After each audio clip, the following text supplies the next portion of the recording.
humanity has crossed oceans, conquered continents, walked on the moon, and sent spacecraft beyond the edge of the solar system.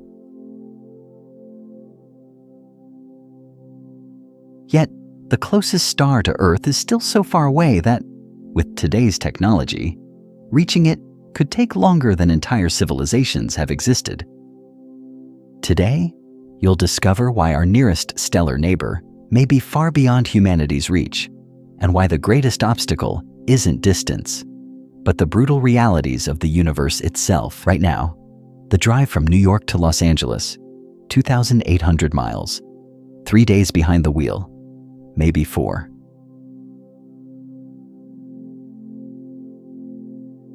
You have done it? Or someone close to you has told you about it? It is long, it is tiring, but it fits inside a human life. It fits inside a vacation, inside a week off work. That is what close means to us. A distance our bodies and our calendars can actually— If something can be reached in days, or even months, we file it under near. We trust that label without ever questioning it. That definition of close is about to collapse completely. Its name is Proxima Centauri, the nearest star to our Sun anywhere in the entire Milky Way galaxy. 4.24 light-years away.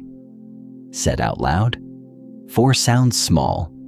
Small enough to feel like a neighbor down the street rather than a stranger on the far side of existence. The word Proxima itself means nearest in Latin.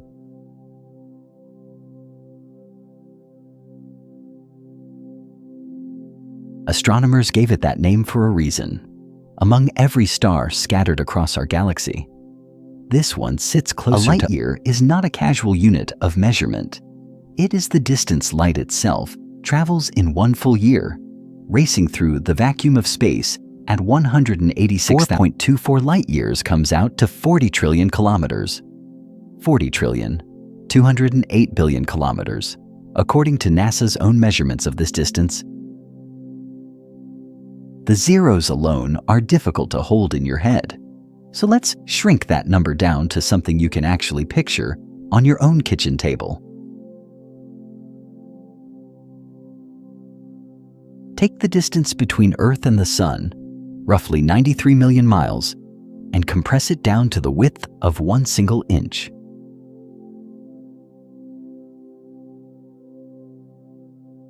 At that scale, your entire yearly orbit around the Sun, the journey that defines an entire human year, fits inside 1 inch. Now, using that same shrunken scale, measure out the distance to Proxima Centauri. It is not a foot away. It is not even a yard away.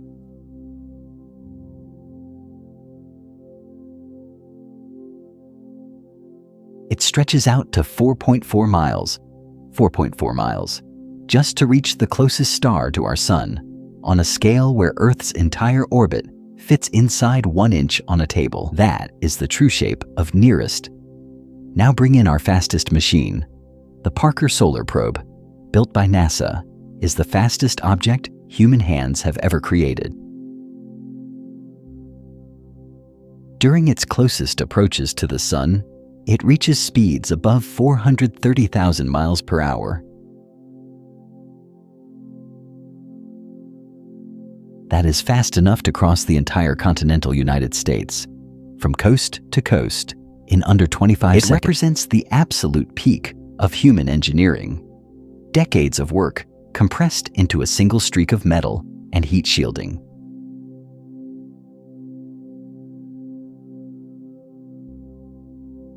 And still, even this extraordinary machine, our proudest achievement in speed, would need approximately 6,000 years of continuous flight just to reach Proxima Centauri. 6,000 years. A journey that, if it had launched when the ancient Egyptians were raising the first pyramids along the Nile, would only now be arriving at its destination. Our fastest machine, the very edge of what propulsion can achieve today, is still hopelessly outmatched by this single, supposedly nearby star. But here is the detail that should— Voyager 1, the most distant human-made object in existence, the spacecraft that has traveled farther from Earth than anything else we have ever built. 50 years of uninterrupted travel through the solar system and beyond. And after all of that time, after becoming the first human object to reach true interstellar space, Voyager 1 less than 1/1,000,000th. And the reason it will never get there has nothing to do with how fast it is flying. Voyager 1 launched in 1977, back when gas cost 65 cents a gallon, and the idea of a personal computer still sounded like science fiction. Since that year, it has been flying continuously, never stopping for fuel, never pausing to rest, drifting outward at 17 kilometers per second relative to the sun. Converted into numbers we actually drive by every day, that works out to roughly 61,200 kilometers per hour. To put that in perspective, a commercial airliner cruises at around 550 miles per hour.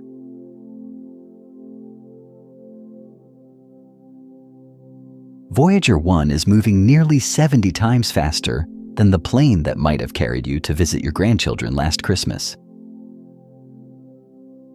It is, without question, one of the fastest objects ever launched by human hands.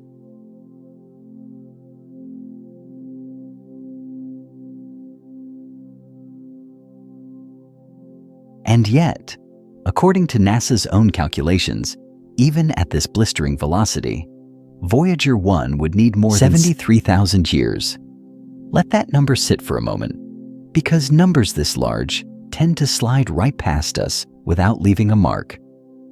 So let's go back to that road trip from New York to Los Angeles, the one you have either driven yourself or heard about over coffee from a friend who has.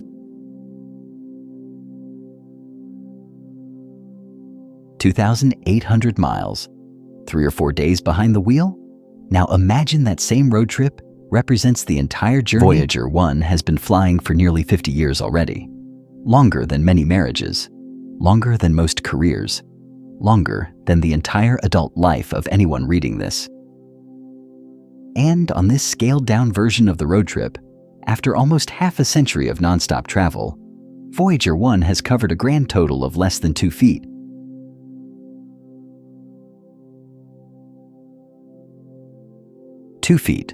On a journey of 2,800 miles.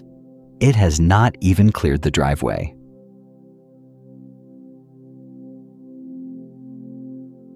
It is still standing somewhere near the mailbox, watching the neighbors wave from their porches, while the actual destination sits an entire continent away. Now widen the lens even further, because the scale of this failure only grows more staggering the more context you add to it.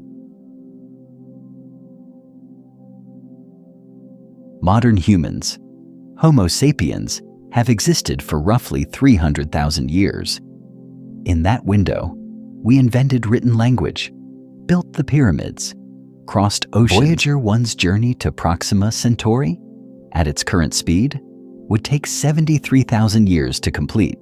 That is not some small... That is close to 1/4 of the entire span of our species' existence on this planet, just to cross the gap to the single closest star in the night sky.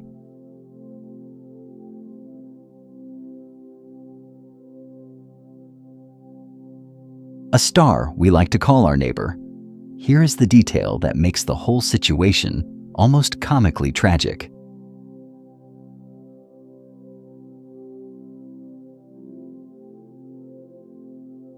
Voyager 1 will not survive long enough to even pretend at finishing this trip.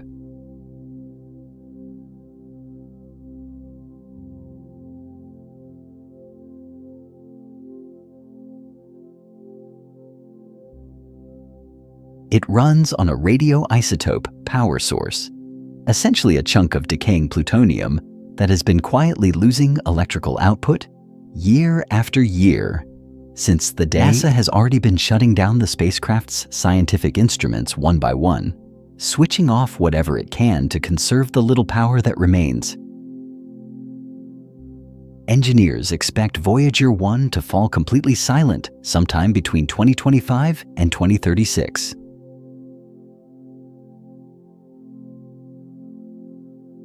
Picture an elderly marathon runner setting off with great fanfare to walk across an entire continent, full of determination, only to run out of breath and collapse somewhere around the second mailbox. It will become a silent, drifting tomb of human ambition, tumbling through the dark for tens of thousands of years, still carrying its golden record and its photographs of Earth. It will deliver that message to absolutely no one.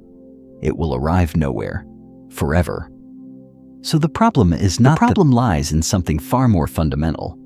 A single mathematical equation that governs every single rocket human beings have ever built. Every 4th of July, somewhere across this country, someone lights a firework and feels it kick back against their hand. That small jolt is not an accident. It is one of the oldest laws in physics playing out in your own fingers. For every action, there is an equal and opposite reaction. Push something one way, and it pushes back the other way with exactly the same force. You feel it when you stomp the gas pedal, and your whole body presses back into the seat.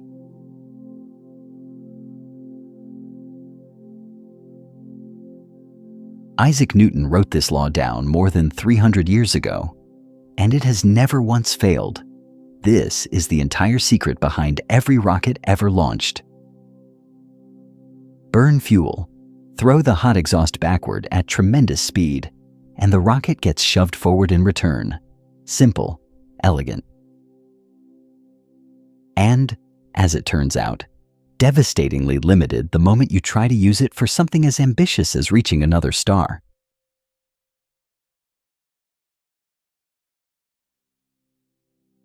In 1903, the same year the Wright brothers made their first flight, a Russian scientist named Konstantin Tsiolkovsky wrote down an equation that would— the rocket equation looks simple on paper, but it hides a brutal truth.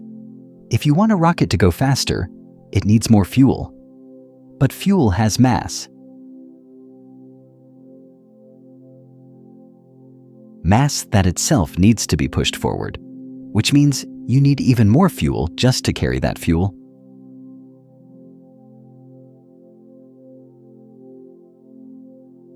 And that additional fuel has its own mass too, requiring still more fuel beneath it.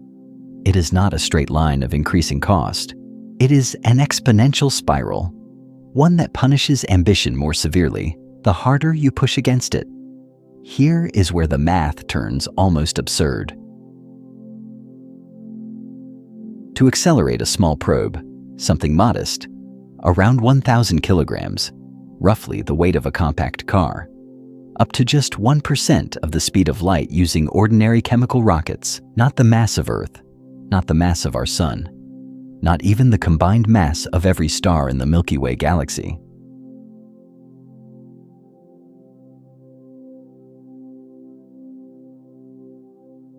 Every galaxy, every star, every planet, every single atom that exists anywhere within the observable universe would still not be enough chemical fuel. Let that sink in for a moment, because it is not an exaggeration written for dramatic effect.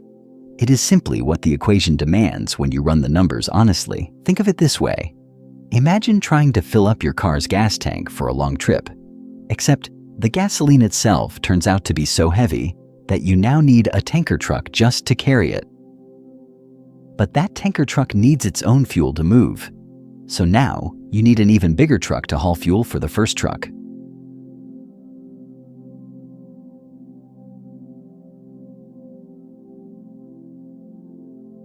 And that second truck needs fuel too.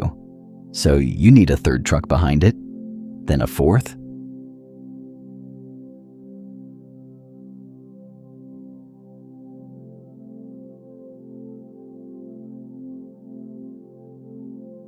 Then a fifth, each one larger than the last, stretching backward down the highway in an endless chain that never resolves itself, because every solution simply creates a heavier problem. That is the rocket equation in everyday terms. It does not converge, it does not level off, it just keeps demanding more, forever. This is not a failure of engineering talent. It is not something a smarter scientist or a bigger budget could eventually fix.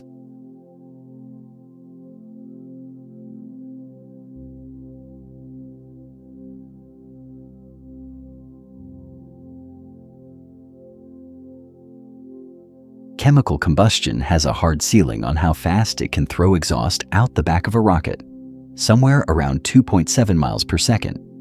And no amount of clever design can push past a limit. The rocket equation simply takes that ceiling and turns it into an immovable wall the moment you ask for relativistic speeds.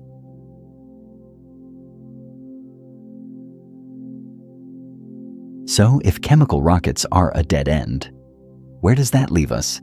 It leaves us somewhere far stranger than most people expect. Because at one point, humanity looked at this impossible wall and proposed an answer so audacious it sounds like fiction. Scientists seriously studied the idea of strapping nuclear bombs to the back of a spacecraft and riding the explosions, one detonation at a time, all the way toward the stars. And this was not a fringe theory scribbled on a napkin. It was a real, funded, government-backed research program.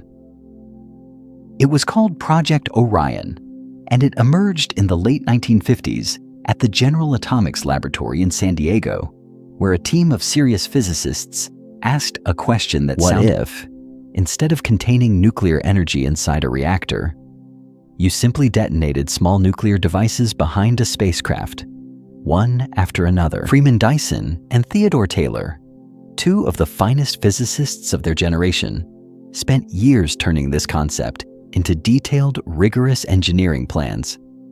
They were not dreamers indulging in fantasy. They built scale models. They tested pusher plates with conventional explosives. The models flew. The physics held up.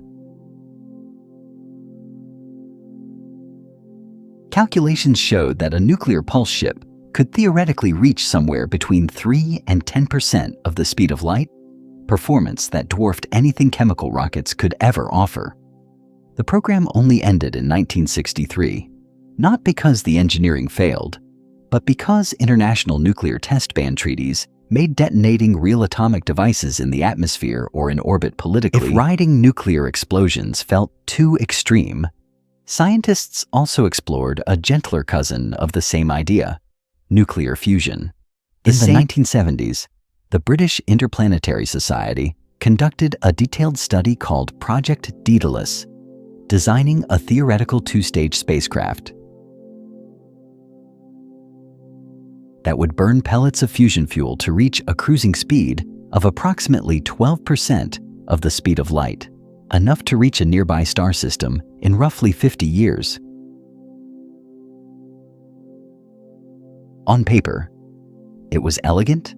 In reality, it required engineering capabilities that still do not exist today, and the spacecraft itself would have weighed tens of thousands of tons, almost entirely fuel. Then there is antimatter, the most energy-dense fuel physics allows. When matter meets antimatter, the two annihilate completely, converting 100% of their mass directly into energy. It sounds like the perfect answer, until you remember that humanity's entire global production of antimatter, generated at facilities like CERN in Switzerland, amounts to a few billion. At that rate, gathering enough antimatter to fuel a single meaningful spacecraft would take longer than the current age of the universe. And finally, there is Breakthrough Starshot, the most recent and most publicized attempt to solve this problem. Announced in 2016 by investor Yuri Milner, with the public backing of the late Stephen Hawking, the project proposed using a massive ground-based array of lasers to push gram-scale spacecraft fitted with ultra-thin reflective sails up to it launched with $100 million in funding and an enormous amount of public excitement. Here is where the story gets quietly sobering, and where we need to update what many people still believe about this project. According to a detailed report published by Scientific American in September of 2025, Breakthrough Starshot has actually been placed on indefinite hold.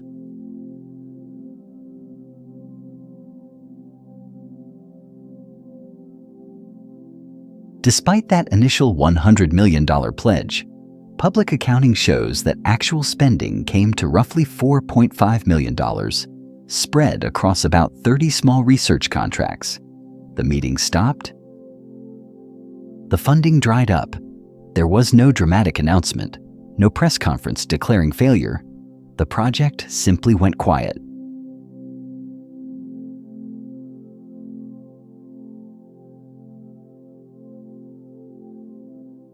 And even in its most optimistic, fully successful version, here is the limitation that never goes away. These spacecraft, there was never a version of this plan that included a human crew, a life support system, sleeping quarters, food, water, or any method of slowing back down upon arrival. It was built to fly past a star system in minutes, snap a few photographs, and keep going forever.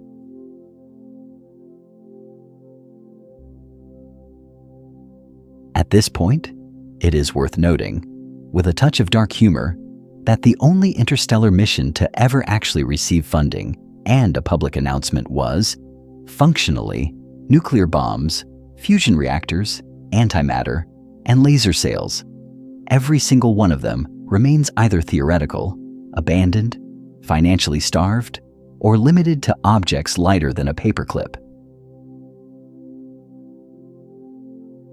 But let's be generous for a moment.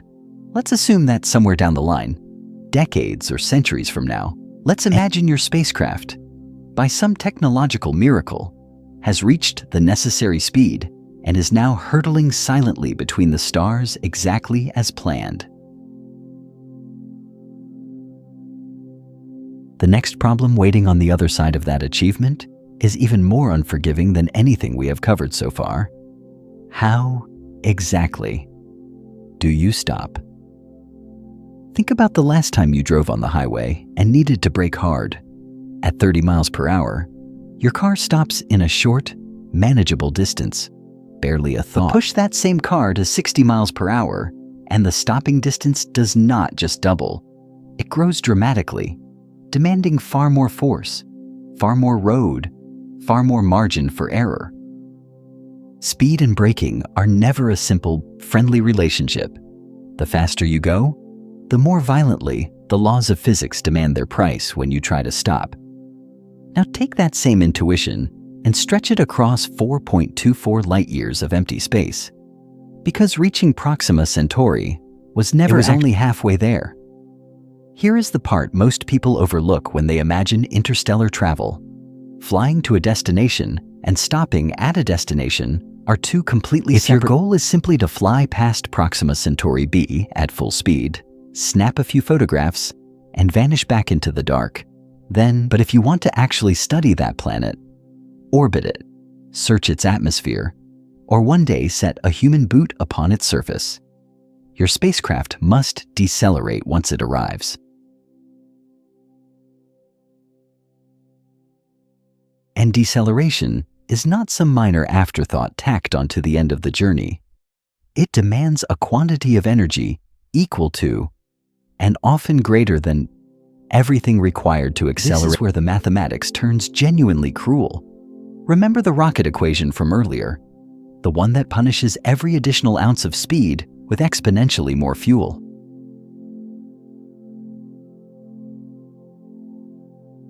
That same merciless equation does not disappear once you reach cruising velocity. It simply reactivates in reverse.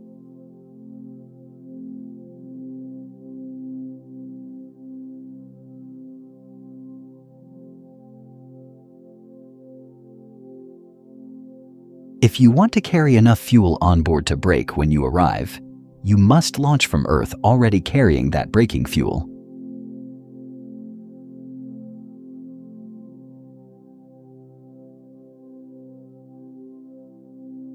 Which means your spacecraft is heavier at the very start of the journey, which means you now need additional fuel just to accelerate that extra braking fuel. The exponential curve we described earlier does not apply once, it applies twice, stacked on top of itself, compounding a problem that was already close to impossible.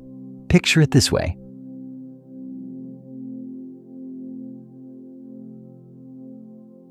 Imagine setting out on that long road trip from New York to Los Angeles. Except this time, you cannot simply stop at a gas station along the way to fill up before the return trip. Instead, you must hitch an entire second fuel tanker to the back of your car before you even leave your driveway.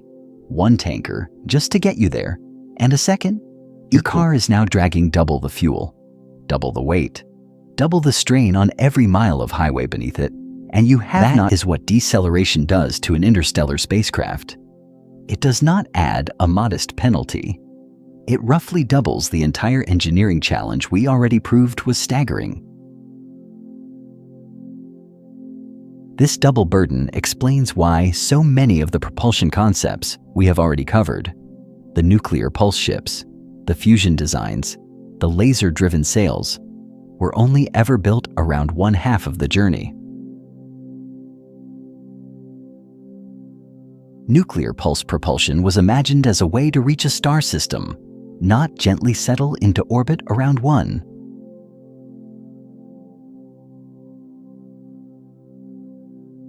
Fusion concepts like Project Daedalus were explicitly designed to fly through their target system at full speed.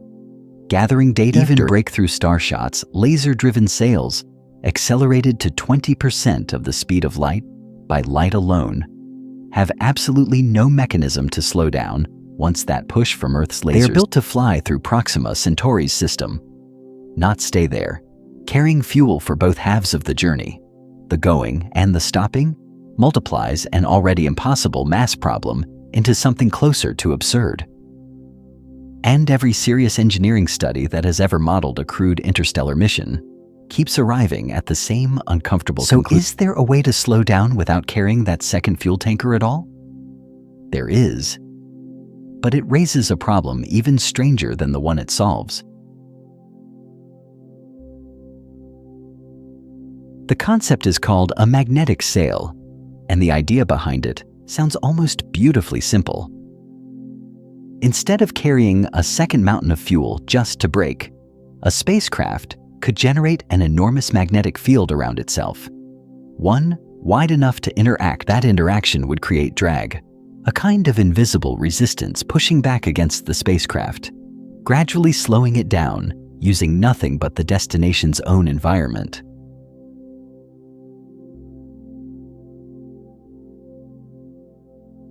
Another version of this same idea uses light itself, the radiation pressure streaming off the target star, that it gently brakes the ship over time.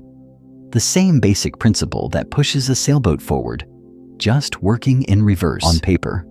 Both ideas solve the problem beautifully.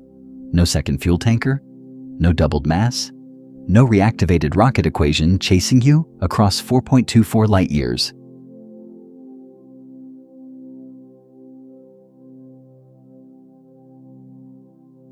Just physics doing the braking work for you, free of charge, using forces that are already present and waiting at the finish line, rather than anything you had to drag along from home. Here is where the beautiful idea runs straight into an ugly reality.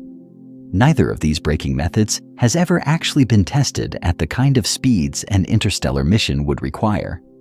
Anything close to a meaningful— they exist as equations, as computer simulations, as confident lines sketched across a whiteboard, not as proven, flight-tested. And the deeper problem is that the environment between stars refuses to cooperate with clean, predictable mathematics.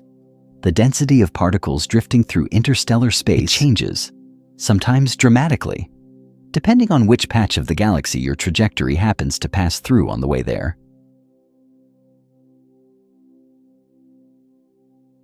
A magnetic sail calibrated for one expected density of stellar wind could suddenly find itself braking too weakly in a thinner— there is no steady, well-marked highway out there with clear lanes and exit signs.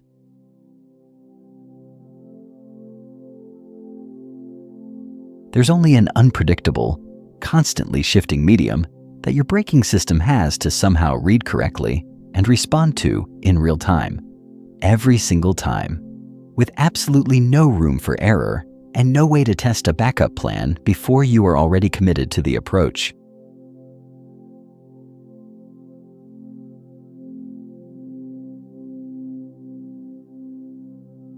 Now scale this entire problem up to something resembling an actual interstellar mission, not a gram-sized chip the size of a postage stamp,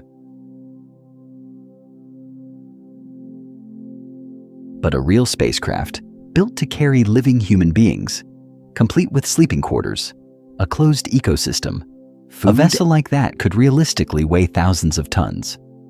At that mass, and at any meaningful fraction of light speed, the kinetic energy involved becomes so enormous that neither magnetic sails nor light pressure, any technology that currently exists or has even been seriously theorized on paper, could realistically bring it to a controlled, gentle stop. The braking forces these methods generate are measured in tiny fractions of a single Earth gravity, gentle nudges suited for objects roughly the size of a paperclip, not city block-sized vessels. It is a little like watching someone try to stop a fully loaded cargo ship, the massive kind that hauls thousands of shipping containers across the Pacific, by tossing a single parachute out the front of the bow and hoping for the parachute itself is real. The physics behind drag and resistance genuinely works.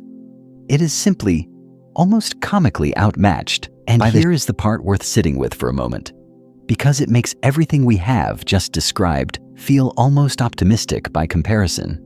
Everything above, the unpredictable particle density, the impossibly weak braking forces, the sheer mismatch between a ship's mass and the deceleration available to slow it, assumes the spacecraft fully intact, every system functioning exactly as designed after decades of uninterrupted travel through the dark. But interstellar space is not the calm, silent, empty void most people picture when they look up at the night sky and imagine smooth sailing between the stars. It is not nothing out there. It is, in its own quiet and patient way, actively hostile, waiting in the dark to tear apart anything reckless enough to Almost everyone reading this has felt it. A long afternoon at the beach, a few hours too many without reapplying sunscreen, and by evening your skin is red, tight, and burning to the touch. It is such a familiar experience that most of us barely think about what is actually happening underneath the surface.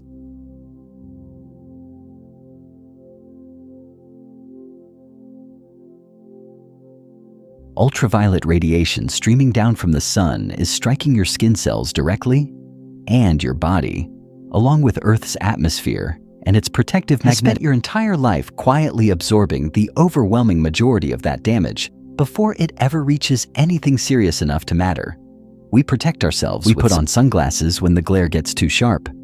We know, instinctively, almost without ever having to think about it, that radiation from our own star is something to respect, but also something manageable. Something we have layers of protection against, both worn on our bodies and built directly into the very planet we stand on every single day.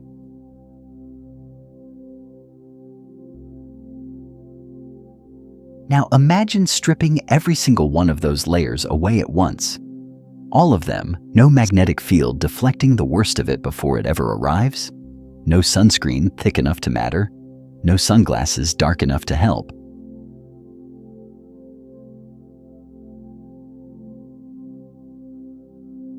That is the environment waiting in the empty space between stars, and the radiation out there is nothing remotely like the kind that leaves you with a sunburn after a long weekend outdoors.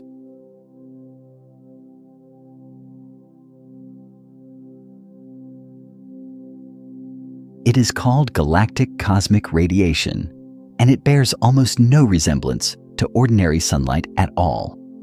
These are not gentle, warming photons drifting down. They are extraordinarily high-energy particles, mostly protons and helium nuclei, flung outward across the entire galaxy by ancient supernovae. They do not warm your skin the way sunlight does.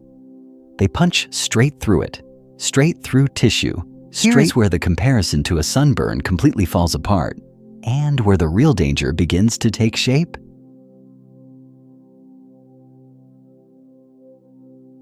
Once a spacecraft leaves the protective bubble surrounding Earth, the radiation environment it encounters can spike to levels hundreds of times higher than anything ever experienced on the ground.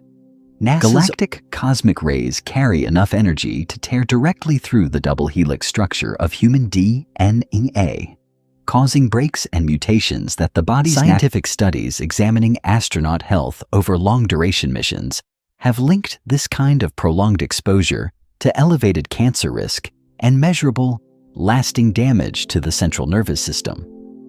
The kind of damage that does not simply heal and peel away after a few uncomfortable days, the way a sunburn eventually does. This is not a temporary discomfort that fades with time and a cold shower. It is slow, cumulative, biological erosion, written quietly and permanently into the genetic code of anyone exposed to it for long enough. So the obvious answer seems simple enough at first glance. Just shield the spacecraft properly. Wrap the crew compartment in something thick enough. And physically speaking, that solution genuinely does exist. Materials like water or polyethylene plastic have been shown to be effective at slowing down and absorbing this particular kind of high energy. The real problem is not whether shielding works in principle. The real problem is how much of it you would actually need to make a meaningful difference. To meaningfully protect a human crew across that kind of timeline, the shielding required would need to be thick enough to add hundreds of tons to the spacecraft's total mass, possibly more.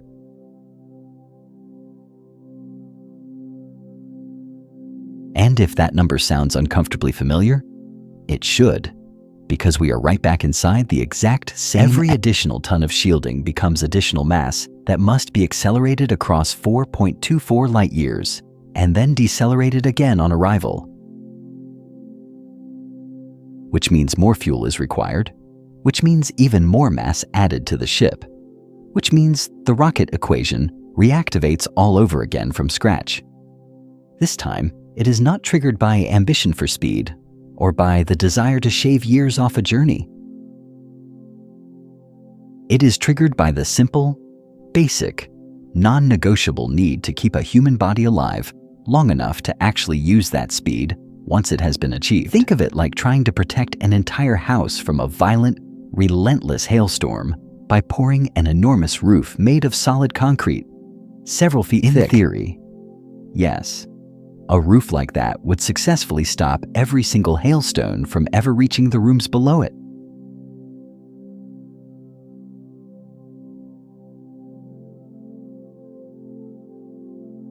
But the moment you actually attempt to build something that heavy, the sheer weight of all that concrete would crush straight through the walls holding it up, collapsing the very structure it was originally meant to protect in the first place. The shielding solution and the structural foundation supporting it are now working directly against one another, locked in conflict. And there is no clever version of this scenario where you simply add more concrete. Every attempt to solve it makes the underlying tension worse, not better. This same merciless pattern keeps reappearing throughout. More mass demands more fuel still, and now more shielding demands the exact same punishing cycle all over again. This time wrapped around the simple, unavoidable act of keeping a human body alive. Every solution seems to quietly generate the very problem it was meant to solve, just on a larger scale than before. And radiation is only the first. The next challenge is feeding yourself completely from a fully closed ecosystem with no resupply from Earth at all, for decades. Surviving the radiation streaming silently through interstellar space is only half the battle when it comes to keeping a human body alive out there.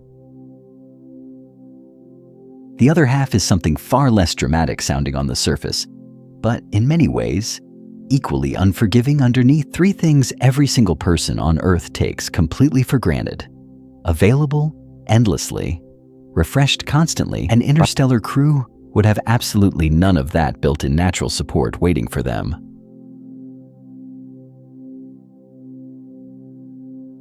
Every breath taken, every sip swallowed, every single meal eaten would have to be manufactured, recycled, and regrown entirely on board, with close to 100% efficiency, for decades on end, without a single resupply ship. This is not a purely theoretical concern dreamed up for the sake of a good story.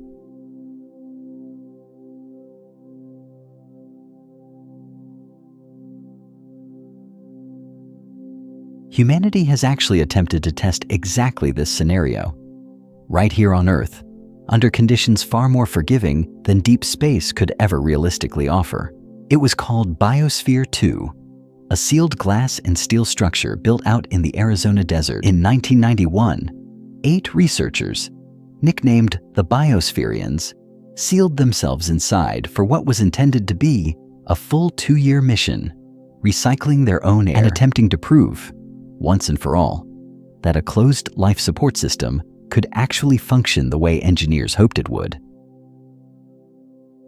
It did not work, at least not in the clean, successful way anyone involved had originally hoped for.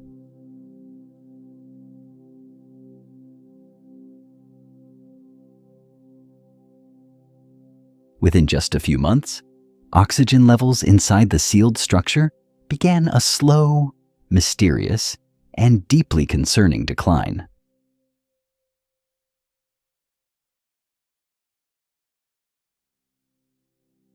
Scientists eventually traced the underlying cause to uncured concrete used throughout the building, which was quietly absorbing. By early 1993, just 17 months into the mission, oxygen levels had dropped from a healthy,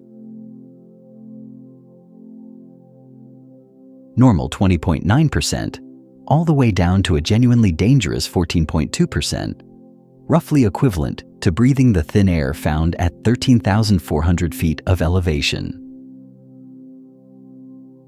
The crew began reporting chronic fatigue, persistent shortness of breath, and serious difficulty sleeping through the night. Officials ultimately made the decision to inject supplemental oxygen directly into the facility from the outside world. An emergency intervention. Here is the detail that matters most for everything we are exploring in this story.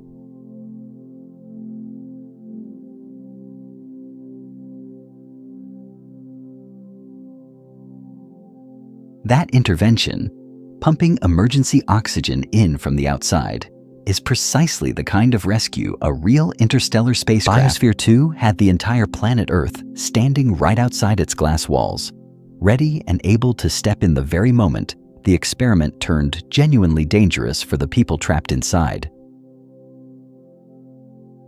A ship traveling toward Proxima Centauri would have absolutely nothing standing by to help, no outside world to call for help of any kind, only the silent, indifferent dark, 4.24 light-years deep in every single direction. And consider, for a moment, the sheer scale of time involved in this comparison.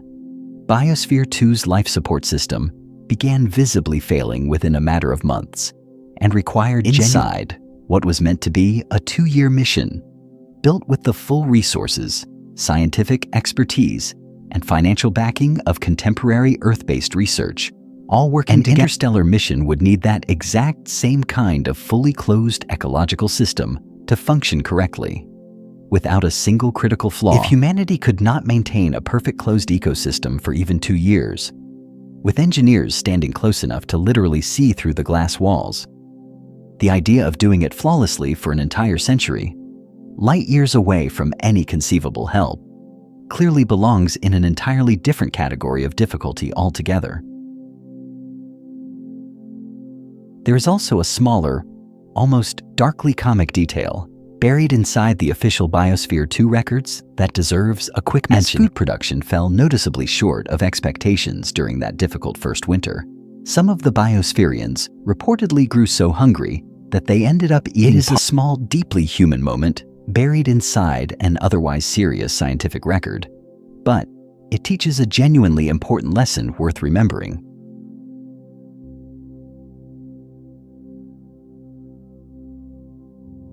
Perhaps it is wise to never let hungry scientists be the ones placed in charge of rationing their own pantry. So let's imagine, just for a moment, and quite generously, that future engineers eventually managed to solve both of these enormous problems entirely. Imagine the radiation shielding becomes dramatically lighter and more efficient than anything available today.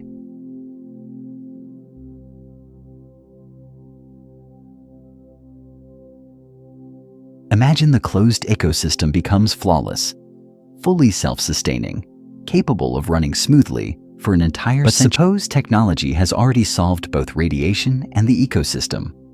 There is still one enemy that lives in no sensor. Most of us know this feeling in some form, even if we have never put a name to it.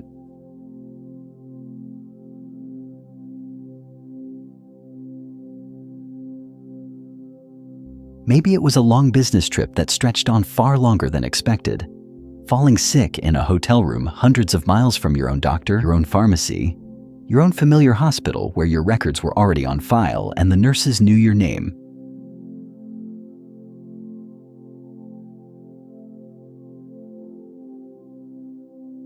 Maybe it was a parent or a spouse hospitalized 2 states away, and that particular helpless feeling of not being able to simply walk down the hall and check on them yourself, of having to trust a voice on the phone instead of your own eyes.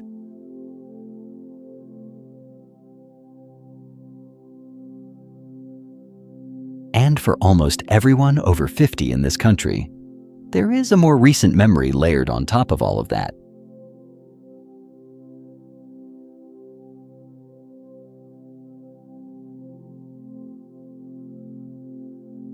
Those long months of the pandemic, when isolation stopped being a metaphor people used in passing and became a literal, daily reality, when even routine medical care suddenly felt uncertain, delayed, rationed, or simply low-grade dread, the quiet sense that help technically exists somewhere out there, but it is not close enough to actually matter when you need it most, is something an entire generation now understands deep in their bones, not as an abstract idea, but as a lived memory. Now stretch that exact same feeling across a journey lasting not weeks, not months, but somewhere between 40 and 100 years.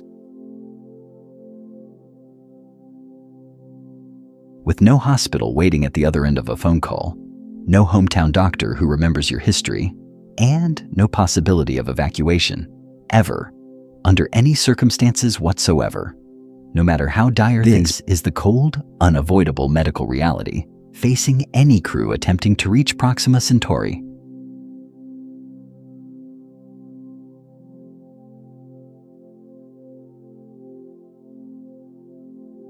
Over a journey spanning multiple decades, the ordinary risks of simply being a human being do not pause or politely wait just because the setting around you has changed.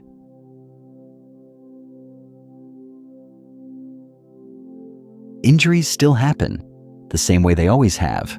A fall, a burn, a broken bone from something as mundane as slipping near a recycling unit.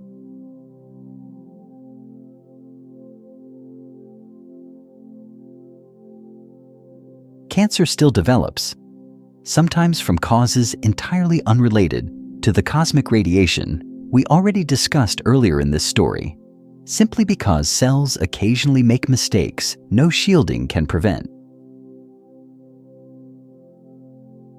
Infectious illness can still spread through a confined population, the same way a single cold. And every one of these medical emergencies would have to be treated using whatever finite stock of medicine and equipment the crew happened to load on board before departure, decades earlier, with absolutely no way to restock, resupply, manufacture something new, or call for backup of any kind from anyone ever again. Popular films love to imagine a single brilliant ship's doctor calmly handling every medical crisis that arises, performing complex surgery in a sleek medical bay filled with gleaming equipment that seems capable of solving any problem within the length of one dramatic scene before the credits roll. Real medicine has never worked that way, and it certainly does not work that way today.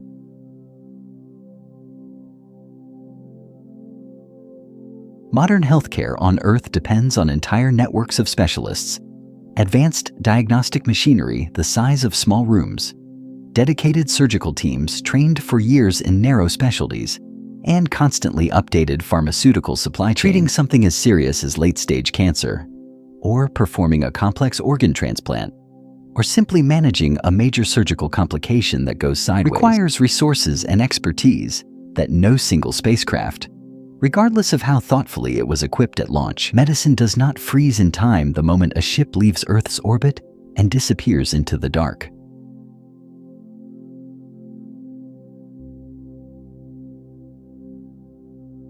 It keeps advancing back home, year after year, while everything on board the ship slowly becomes outdated, fixed permanently in place, exactly as capable as it was on departure day, and not one bit more capable than that. Think of it like living for decades on a completely isolated island, one with no airstrip, no ferry service, and no radio signal strong enough to ever reach the mainland in time to matter, where the nearest fully equipped hospital sits not across an ocean, but across literal years of light.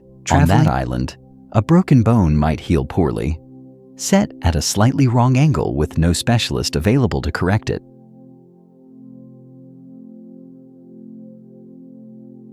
A treatable illness might become untreatable simply because the right antibiotic was never packed in sufficient quantity, or expired silently in storage years before anyone actually needed it.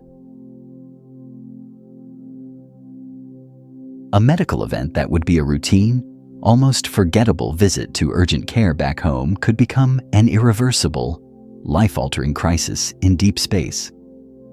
Not because the underlying problem was unusually severe in itself, but because the nearest help was always, permanently, unreachably decades away, no matter how loudly anyone called for it. And here is something worth sitting with for a moment before we move forward. We have only been discussing the body so far: broken bones, cancer cells dividing where they shouldn't, infections moving quietly from one person to the next, inside sealed, endlessly recycled air.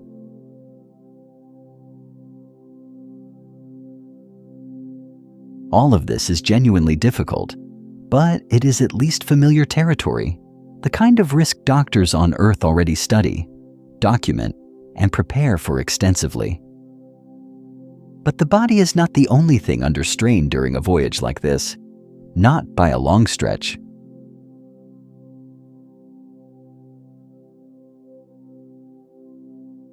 The human mind, sealed inside a confined metal structure for decades on end, surrounded by the same handful of faces year after year after year after year, would be facing a particular kind of loneliness that no human being in the entire recorded history of our species has ever truly had to experience before.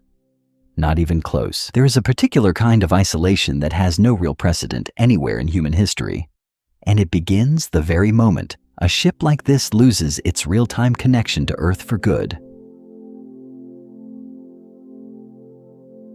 Because of the simple, unbending physics of how long light itself takes to travel through empty space, any message sent from the spacecraft back home and any reply sent back in return would take years to arrive, not seconds. The instant, constant connection so many of us now take completely for granted, a phone call answered in real time, a video chat with a grandchild's face appearing the moment you tap the screen, every single conversation with Earth would become less like a phone call and more like writing a letter to someone you already knew, would not read it until you yourself, and whose eventual reply, if it ever arrived at all, would land long after the original question had already stopped mattering to anyone involved.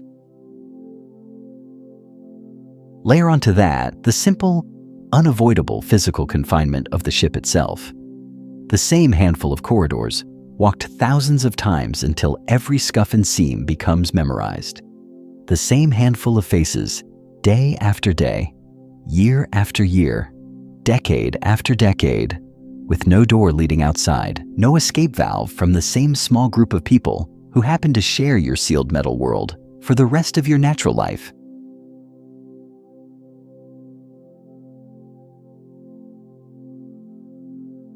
Psychologists who study isolation already understand what tends to happen under far gentler versions of this exact pressure.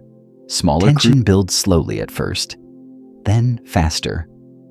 Patience thins. Small, forgettable irritations calcify into long-running resentments that never get a real chance to dissolve. No fresh air to step outside into and clear your head. No neutral third party to call in from beyond the situation to help mediate.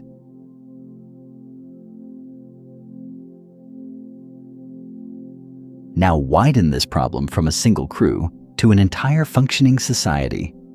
Because a multi-generational interstellar mission would eventually require someone has to govern the ship. Someone has to decide how scarce resources get rationed when supplies run low, who performs which duties when people disagree, how disputes get settled when there is no outside court to appeal to, no outside law enforcement, no higher authority anywhere beyond whatever fragile structure. And here is the detail that complicates everything even further, the part that turns a difficult problem into a genuinely unprecedented one.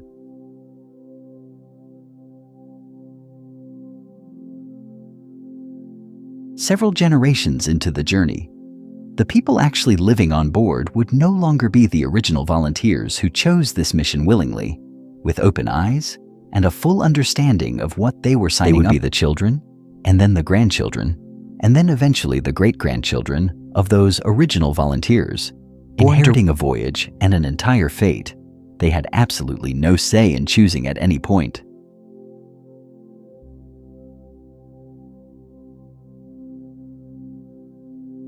We do not have to guess what tension under these exact conditions might look like, because we already have a small-scale preview of it, sitting right there in the historical record. That mission involved only 8 people, total, fully grown adults who had volunteered enthusiastically and knowingly for the project, sealed inside for just 2 years, and even under those comparatively gentle, forgiving conditions, the crew still split into 2 openly hostile factions before the mission ever reached its conclusion. Full outside support standing by at every moment, and the result was internal conflict severe enough to make national headlines and become a punchline for decades afterward.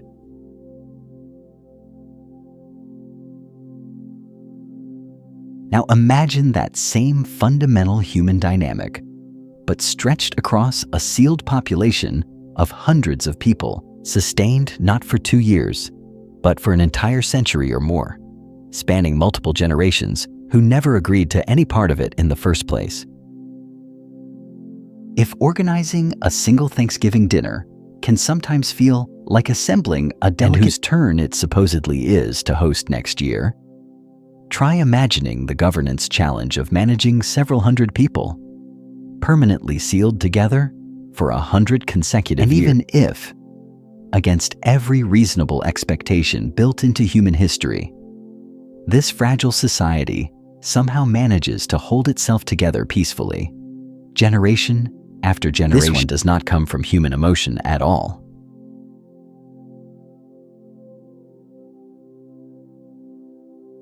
It comes from the machines themselves, the very systems responsible for keeping everyone alive in the first place, slowly wearing down with absolutely no one left back on Earth, able to walk over. Every homeowner knows this story by heart, because every homeowner has lived it at least once. The washing machine that worked perfectly for a decade, the car that ran like new for years, until one cold winter morning, the water pump finally gave out somewhere on the highway, steam pouring from beneath the hood while you sat on the shoulder waiting for a tow truck. The refrigerator that hummed quietly in the kitchen for 15 years without complaint, until one day it simply stopped, and everything inside it had to be thrown away by morning. Somewhere around the 10 or 15 year mark, almost every mechanical device we own quietly begins its slow, predictable decline. A seal dries out and starts leaking. A bearing wears thin and starts grinding. A pump that has been running faithfully every single day, year after year, without complaint, finally seizes up without warning. And when that happens, the solution is simple and familiar to every single person reading this.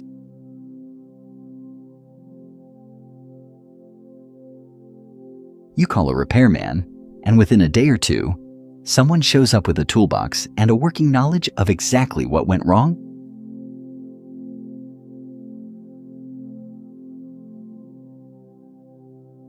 You drive to the auto parts store down the road, pick up the part you need off a shelf, and you are back on the road within the hour.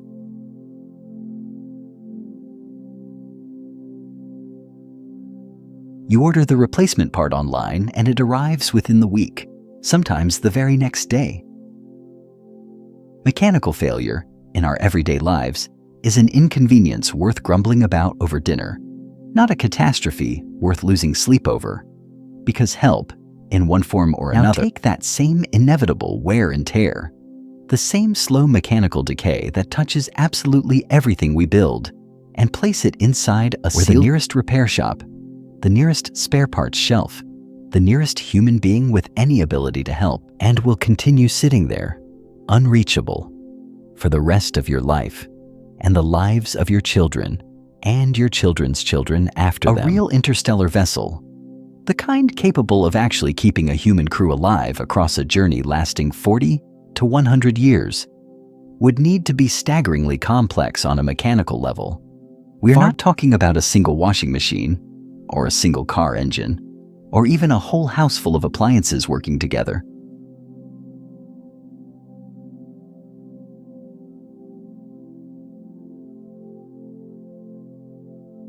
We're talking about tens of thousands of individual components, all working in constant, uninterrupted coordination with one another, around the clock, with 0 days off, for decades on end. Pumps circulating water through endless recycling loops, valves regulating airflow between sealed compartments, filtration systems scrubbing carbon dioxide and other contaminants out of the air, hour after hour, with every single one of these components would need to function essentially perfectly, continuously, for decades without interruption.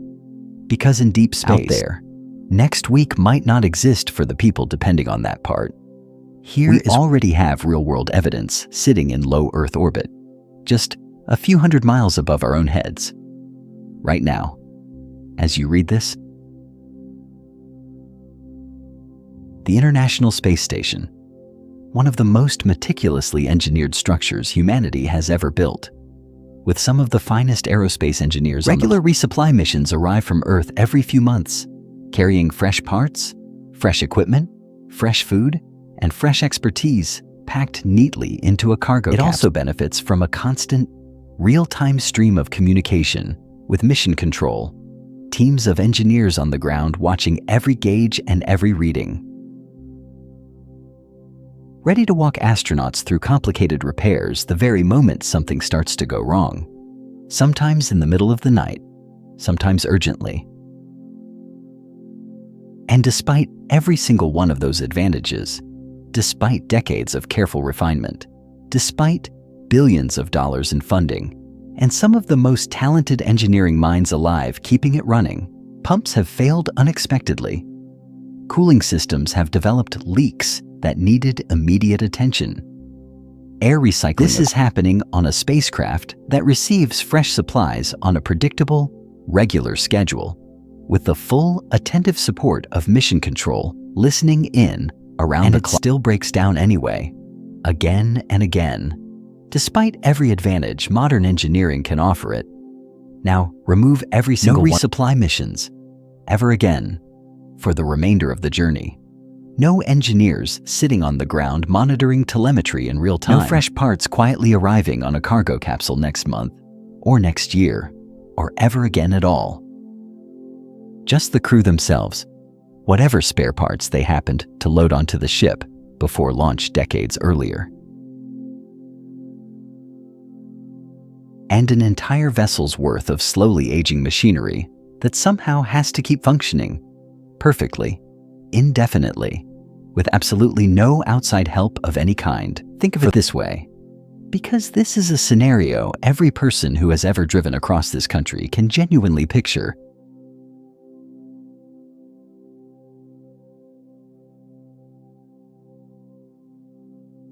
Imagine setting out on that same road trip from New York to Los Angeles we have returned to throughout this entire story. Except this time, you are never under any circumstances allowed to stop. Not once.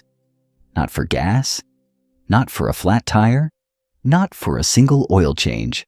Not for even one quick mechanical inspection at a roadside garage. And the trip itself does not last 3 or 4 days, the way it normally would.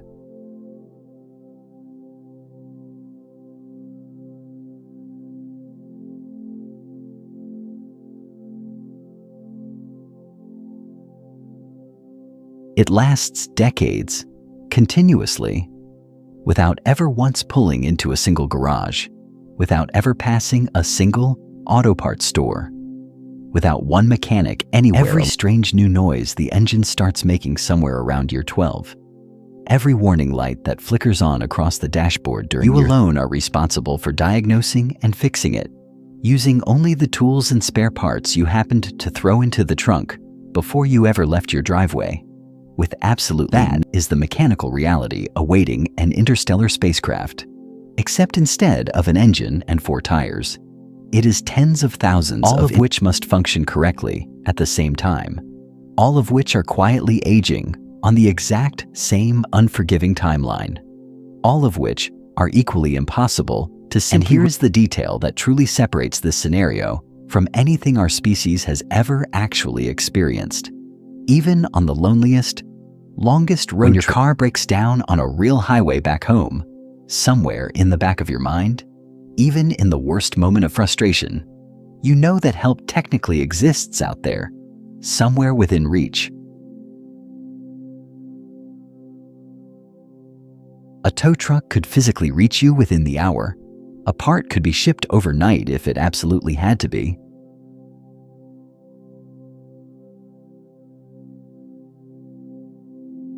The possibility of rescue, however inconvenient, however expensive, however long it might take, is always sitting quietly in the background as a kind of psychological safety net on a real interstellar ship. That safety net simply does not exist in any form whatsoever, at any distance whatsoever.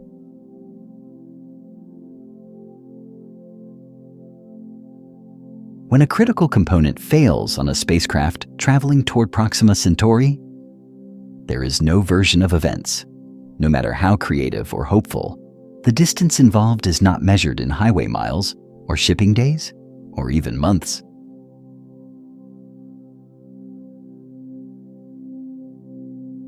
It is measured in years of light itself, traveling at the fastest speed the entire universe permits.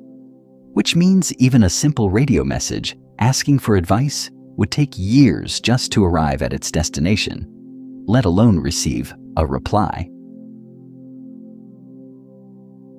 And the actual physical replacement part, if Earth somehow had any conceivable way of sending it at all, would never arrive within any time frame that could possibly matter to the people anxiously waiting for it, decades and decades after it was. The crew is entirely, permanently, irreversibly on their own, with whatever they happened to pack on departure day standing as the absolute, final, unappealable word. So what actually happens when one of these core systems finally fails, decades into the journey, with no replacement part anywhere on board and no help arriving from Earth? Ever.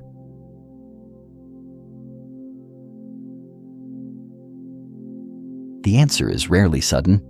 It is rarely dramatic in the way movies like to portray it, with alarms blaring and a single catastrophic explosion ending everything in an instant. The real failure mode is quieter and in many ways far more disturbing because it unfolds slowly, deliberately, while everyone on board watches it happen and can do nothing to stop it. Consider the air recycling system, the equipment responsible for scrubbing carbon dioxide out of the ship's atmosphere and replenishing breathable oxygen, hour after hour, for decades. If a critical filter inside that system finally wears out, and there is no replacement filter anywhere on board, the carbon dioxide levels in the ship do not spike instantly and kill everyone within minutes. They creep upward, slowly, day by day. The way a tide rises so gradually, you almost don't notice it until your shoes are already wet. Headaches begin first, then chronic fatigue, then a creeping mental fog that makes even simple tasks feel exhausting. Crew members would understand exactly what was happening to them, would watch the numbers on a screen tick steadily in the wrong direction. The same grim logic applies to a failing water filtration system, where contaminants accumulate quietly in the supply over months, or a failing temperature regulation where the ship's internal climate drifts, almost imperceptibly at first, toward extremes the human body was never built to tolerate for long. None of these failures announce themselves with a single dramatic moment. They simply remove, one quiet day at a time, the conditions that make human survival possible, until eventually, there is nothing left. This grim reality forces an obvious conclusion. If a single point of failure in any core system can doom the entire crew, a ship like this would need to carry multiple backup systems for every single critical function. Spare filters stacked in storage, spare pumps wired in, and beyond simple spare parts. A truly self-sufficient ship would need something even more ambitious.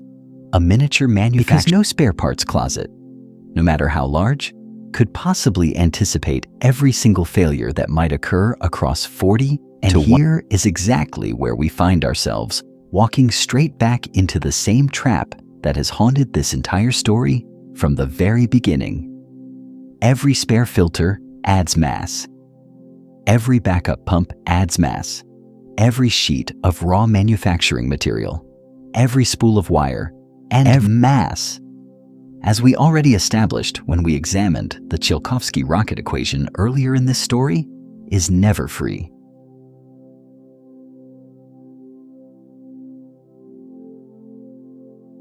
Every additional ton of redundant equipment requires additional fuel just to accelerate it across 4.24 light years.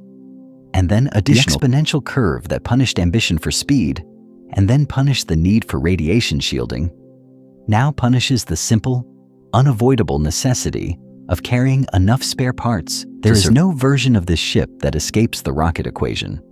There is only a version that keeps feeding it, system after system. It might help to bring this back down to something genuinely human, something almost everyone listening to this has personally experienced. Think about how many of us put off replacing the water filter under our kitchen sink. Even though the part costs maybe $20, we forget. We procrastinate.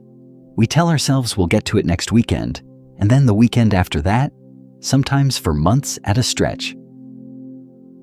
Because deep down, we know that if anything goes truly wrong, there's a hardware store 15 minutes away and a YouTube video that will walk us through exactly what to do.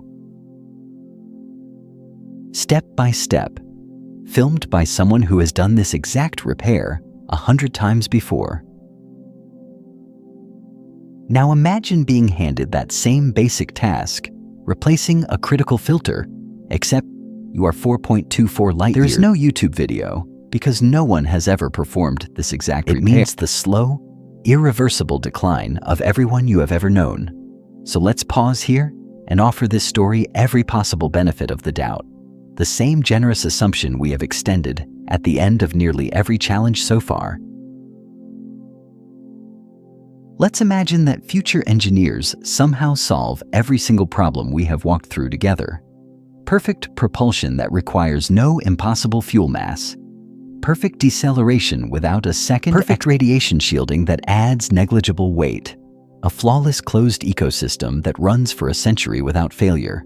A stable, peaceful, multi-generational society that never fractures into conflict. And now, finally, perfect mechanical redundancy. With every single component backed up, repaired, or manufactured on demand for the entire duration of the voyage. Suppose, just for the sake of argument, that every one of these obstacles has been completely solved. The ship launches. It survives. No one rebels. No one gets sick. Nothing breaks down beyond repair. Decades pass in perfect, uneventful silence, and the crew finally arrives. against every reasonable expectation. At the only destination this exactly is waiting for them when they finally get there. Picture the last vacation you planned based on a photograph.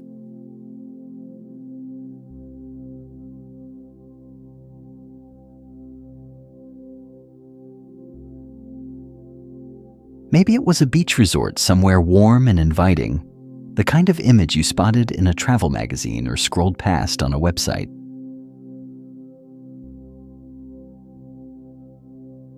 Turquoise water catching the afternoon light, white sand stretching toward a horizon so clean and perfect, it practically reached through the screen and pulled you toward it by the collar.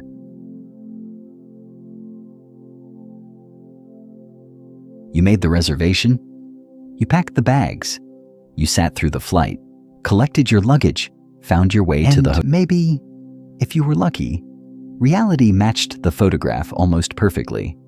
But if you have traveled enough in this life, you already know that the construction site 2 blocks away that runs 6 days a week, the jellyfish season, nobody mentioned anywhere in the booking description. The fact that the celebrated sunset view faces directly into a refinery smokestack just far enough away to be cropped neatly out of the gap between what we imagine a destination to be and what it actually turns out to be. In concrete, undeniable, physical reality, has humbled nearly every carry that same intuition 4.24 light-years across the galaxy. Because the destination waiting at the end of this entire story has its own version of that same gap.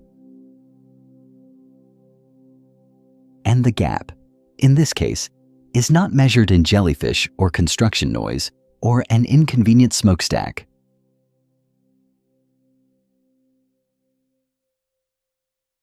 It is measured in stellar radiation intense enough to strip a planet of its atmosphere over geological time, and a star so hyperactive it erupts violently dozens of times every single day. The planet is called Proxima Centauri. It was confirmed in 2016 by an international team of astronomers using the European Southern Observatory's HARPS spectrograph, and the announcement sent a genuine, finally, was a confirmed planet orbiting within the habitable zone of the single closest star to our own sun.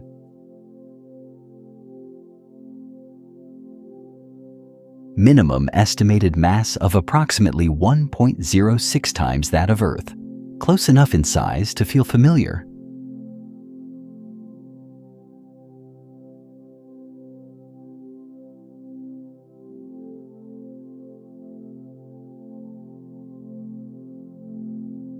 Close enough in theoretical surface temperature to permit liquid water under the right conditions. The headlines that followed were understandably breathless. Earth's nearest cousin, our closest potentially habitable neighbor, a world that, for the first time in human history, carried a real address in the night sky.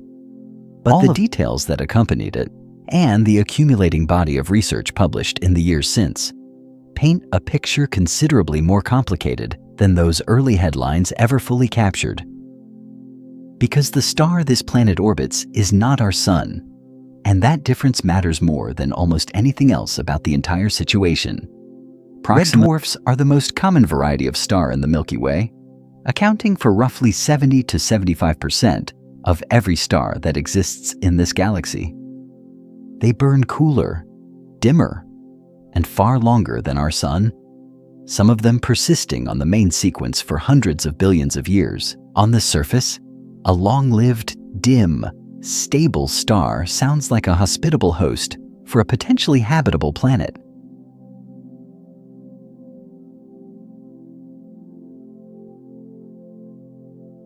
But stability in luminosity does not mean stability in every dimension that actually matters for life. And Proxima Centauri is what astronomers call a flare star. It does not burn with the relatively steady, predictable output that our own sun, without warning, and without any apparent concern for whatever happens to be orbiting nearby when it does. In 2021, astronomers using a coordinated network of ground-based and space-based observatories including data collected by the Hubble Space Telescope and the Atacama Large. The energy released during that single event was estimated to be more than 100 times greater than the most powerful flares ever recorded from our own sun. Read that again, slowly, because the number deserves the full weight of what it actually represents. Not 10% more energetic, not twice as powerful, not even 10 times as violent. More than 100 times the peak intensity our own star has ever delivered, compressed into a matter of minutes, flooding everything within orbital distance with a torrent of. And this was not a rare, once-in-a-century anomaly. Research published in the Astrophysical Journal, drawing on its most powerful eruptions recurring multiple times per year after year, across billions of years of stellar activity. 63 measurable flares every single day. Not a bad week. Not an unusual season. Every day, on average, without interruption, for longer than our entire solar system has existed. Now consider what this Because the planet sits within its star's habitable zone, it must orbit at an extremely close distance, far tighter than Mercury's orbit around our own sun, completing one full revolution in just 11.2. That proximity is precisely what keeps the planet's surface temperature within the theoretical range compatible with liquid water. But that same proximity is also what places it directly and permanently within the line of fire for every single one. Each time Proxima Centauri flares, a wave of ionizing radiation crashes into the planet's upper atmosphere, stripping away lighter molecules, hammering the atmospheric layers with enough energy to push gas molecules past escape velocity and, methodically, over geological timescales that dwarf the entirety of human history, eroding the very blanket of gas a planet requires to maintain stable surface pressure, moderate its own temperature, and protect any chemistry occurring at its surface. Scientists do not yet have a definitive, settled answer on whether Proxima Centauri b retains a meaningful atmosphere at all.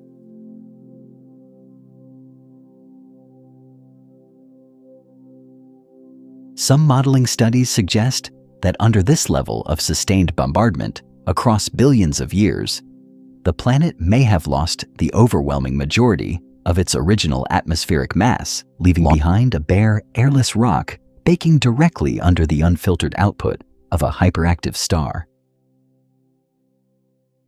Other studies, working from different assumptions about the planet's initial magnetic field strength and the rate at which geological activity might replenish gases lost to space. The honest, scientifically accurate answer, as of now, is that what we do know, with considerably more confidence, is that the picture is dramatically less promising than those initial 2016 announcements implied. There is also the complication of tidal locking. Because Proxima Centauri b orbits so close to its parent star, the gravitational forces acting on it are almost certainly strong enough to have locked the planet into synchronous rotation. The same way Earth's moon always presents the same face toward Earth, regardless of where it is in its orbit. One hemisphere of Proxima Centauri b likely faces its star forever, baked under light that never sets, never dims, never gives the surface. The opposite hemisphere sits in permanent, lightless night, frozen and dark for billions of years.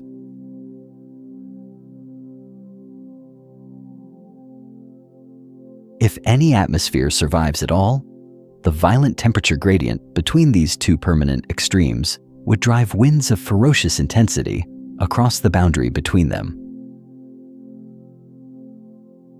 potentially reshaping the surface environment in ways that would make even a surviving atmosphere deeply hostile to anything resembling life as we currently understand it. The word habitable, as astronomers use it in a technical context, means something far narrower than the way most of us naturally hear it.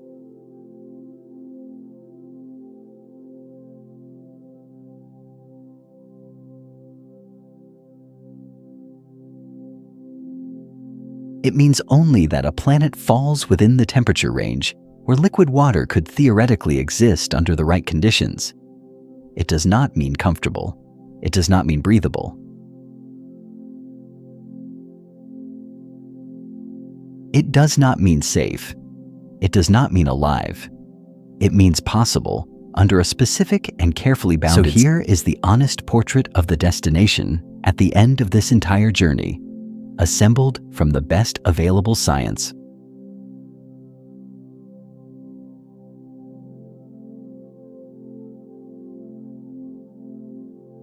A planet that may have no atmosphere left to speak of, a surface exposed, a world permanently split between one hemisphere, scorched by unrelenting stellar light, and another frozen in endless darkness.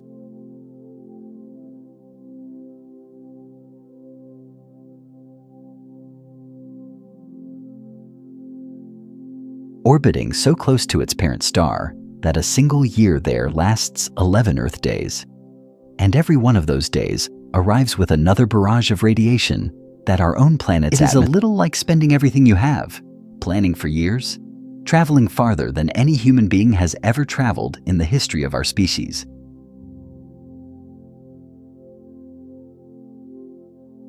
And arriving to find a property that looked immaculate in the listing photographs, only to discover it sits directly beside a chemical plant that has been running at full capacity.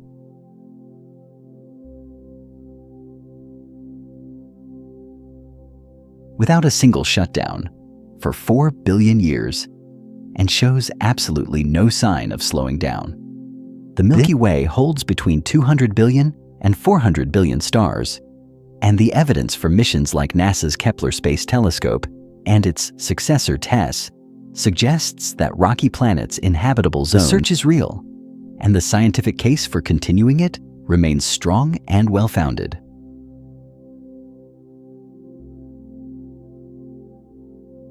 But Proxima Centauri b, the closest, most convenient, most frequently discussed, the nearest address in the night sky is, for now, also one of the least promising ones we have actually managed to study in meaningful detail. And this is the moment when every single barrier examined in this story, the distances that collapse human intuition, the rocket equation that punishes ambition, the deceleration problem that doubles every cost, the radiation that erodes biology from the inside out, the closed ecosystem that has never been perfected, the psychological fractures running through any isolated community, and the mechanical attrition quietly wearing down every system built by human hands. All of them arrive at the same point simultaneously. Not as separate problems to be solved one at a time in sequence, but as a single something that has never been asked of our species before. At least not at this scale, and not with stakes this permanent.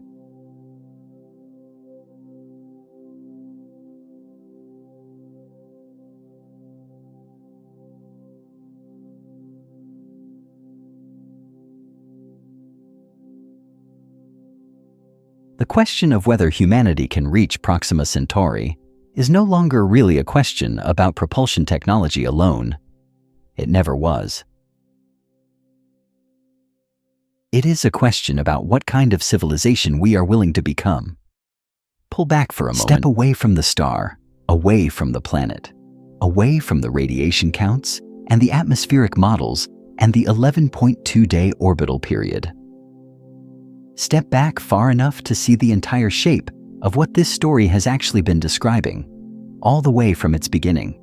Because it began with distance, 4.24 light years translated into 40 trillion kilometers, a number so large it defeats the imagination. We compressed it down to human scale, shrank it to a road trip, to a kitchen table, to a single inch representing the entire orbit of Earth around the Sun. And even then, the destination sat 4.4 miles away at that same shrunken scale. The word nearest turned out to be a label that fit the astronomy perfectly and the rocket equation, Written in 1903 by a man named Tsiolkovsky, who understood the mathematics of ambition better than almost anyone who came after him, revealed that chemical rock is inadequate in the way that a small engine is inadequate for a large truck, something that could be fixed by simply building a bigger version of the same thing, incapable in the way that a thermometer is incapable of measuring sound. The fuel required to push even a modest spacecraft to a meaningful fraction of light speed using chemical combustion exceeds the total mass of everything that exists. No budget can fix that. No engineering refinement can root around it.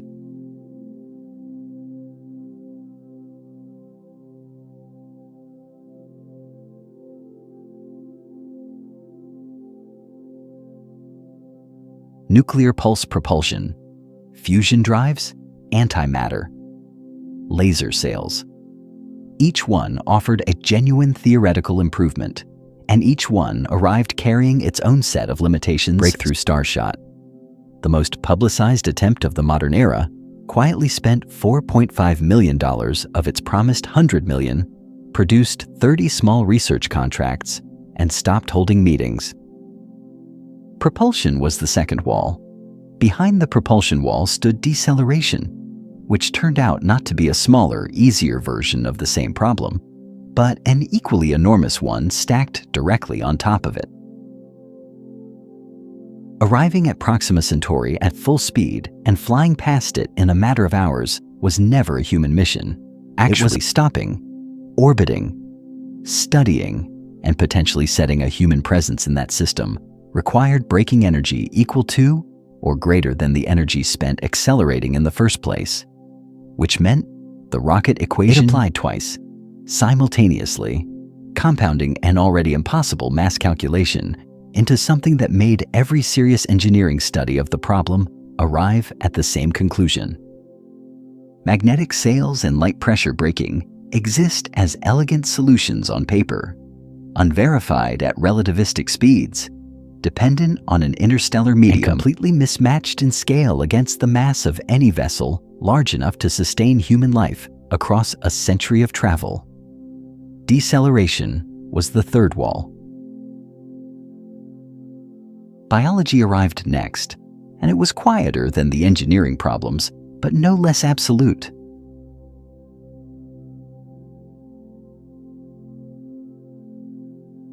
Galactic cosmic radiation, protons and helium nuclei traveling at near light speed. The shielding required to meaningfully reduce that damage over a journey lasting decades adds hundreds of tons to the spacecraft's mass.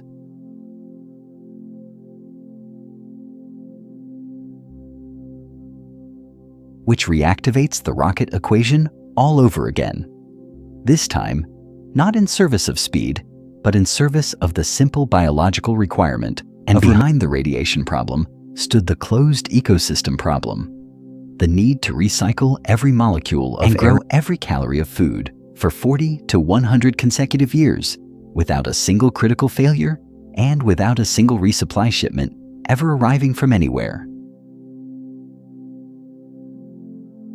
Biosphere 2, humanity's most serious attempt to demonstrate this capability, failed to maintain breathable oxygen levels for even 17 months on the surface of Earth, with emergency oxygen available just outside the glass walls. Psychology and society followed, and they brought with them a category of problem that engineers cannot address with better materials or more precise calculations. Because the problem lives inside the people doing the traveling rather than inside the machine's signal delay measured in years, eliminating any real-time connection to Earth. The same enclosed corridors walked thousands of times until every detail is memorized beyond endurance. The same small group of faces, day after year after decade, with no door leading anywhere new and no neutral ground to retreat to when patience finally collapses.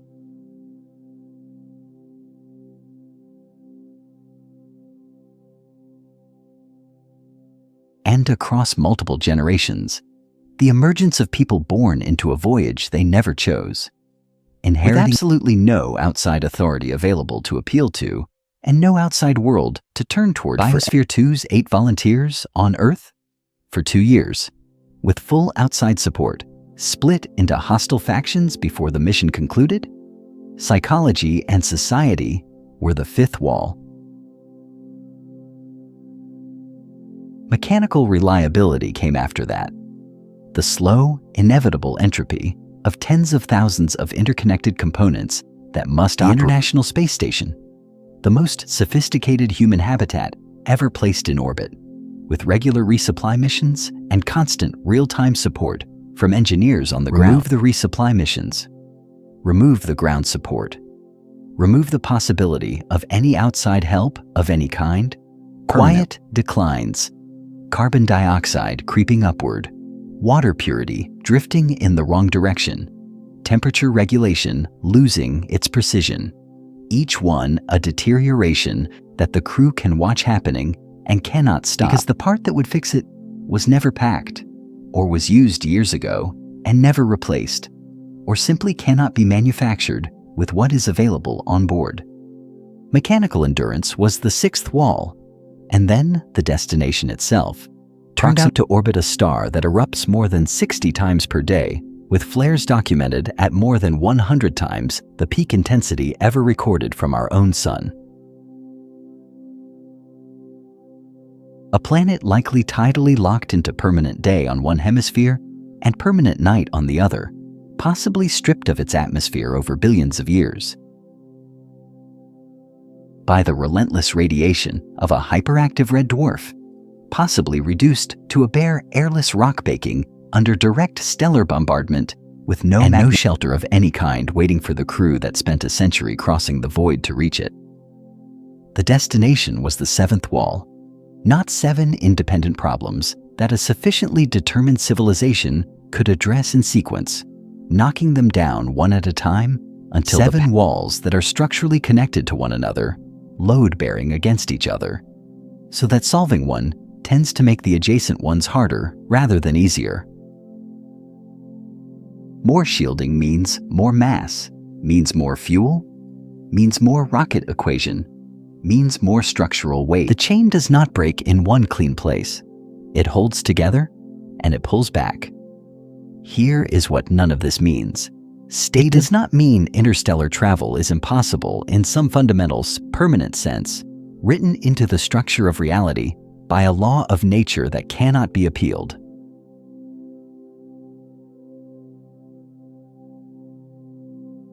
Read every serious scientific paper on this subject carefully enough, and you will find the same known law of physics erects a permanent, unbreakable barrier between humanity and the stars. The universe is not in the business of writing formal prohibitions.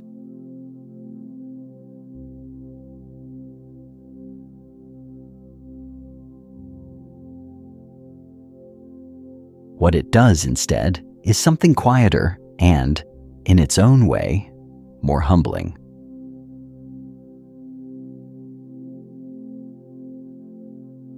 It makes the cost of every step forward larger than the step before it, and it makes the costs compound across disciplines simultaneously, so that progress in one area merely reveals the distance between theoretical possibility and practical achievable reality is not a gap that will be crossed by a single engineering breakthrough. It is a distance that separates where our civilization currently stands from where a civilization capable of genuine interstellar travel would need to stand.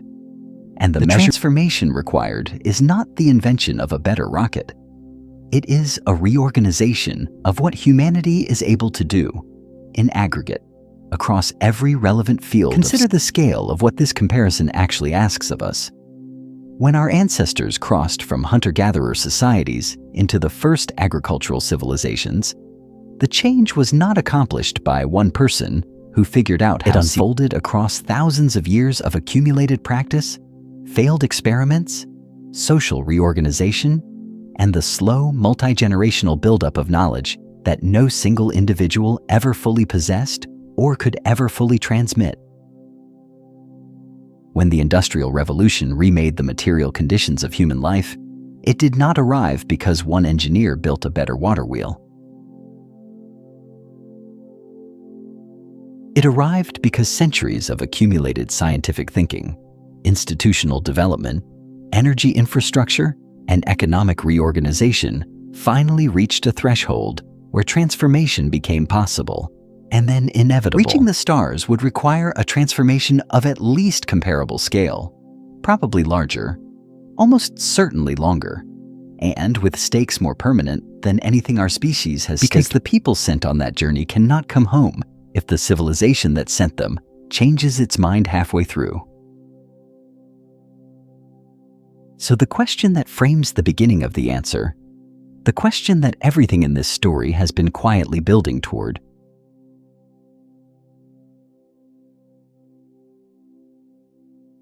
is not the one most people start with when they look up at the night sky and feel that familiar pull toward the dark between the stars. It is not whether the physics will allow it. It is not whether a clever enough engineer could eventually solve the propulsion problem, or the shielding problem, or the life support problem in isolation. Those are real questions, and they deserve serious attention, and serious people are giving them exactly that. But they are not. What kind of civilization would humanity have to become, in the fullest sense of that word, across every dimension of what civilization actually means?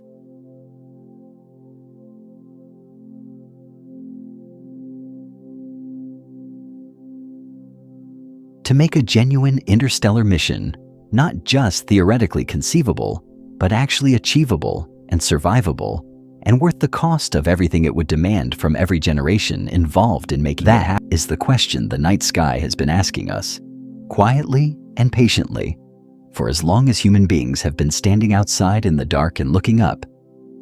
Let your eyes adjust to the dark. Somewhere in that sky above you, a pinprick of light is completing a journey that began 4.24 years ago, long before you read a single word of this story. That light left Proxima Centauri when a different version of your life was already underway, traveled 40 trillion kilometers through absolute silence, and is only now arriving at your eyes. You are never seeing that star as it is. You are always only seeing its past. That gap between the light we receive and the reality that sent it is the most honest summary of where humanity currently stands in relation to the stars. We know enough to measure the distance precisely. We know enough to name every barrier standing between us and the crossing. We know enough to understand, with genuine scientific clarity, just how far our present capabilities fall short of what the journey would actually demand. But knowing the shape of a problem and being able to solve it are two very different things, separated by exactly the kind of distance that cannot be closed in a single lifetime. Proxima Centauri is our nearest neighbor in 400 billion stars, and it remains, for now, completely unreachable. That fact is not a defeat. It is the most honest measurement our civilization has ever taken of its own position in the universe. Small, early, capable of wonder, and not yet capable of much more than that. When measured against the true scale of what surrounds us, the darkness between the stars is not a closed door. It is an open question, patient and enormous, written in light that left its source before any of us were here to ask it.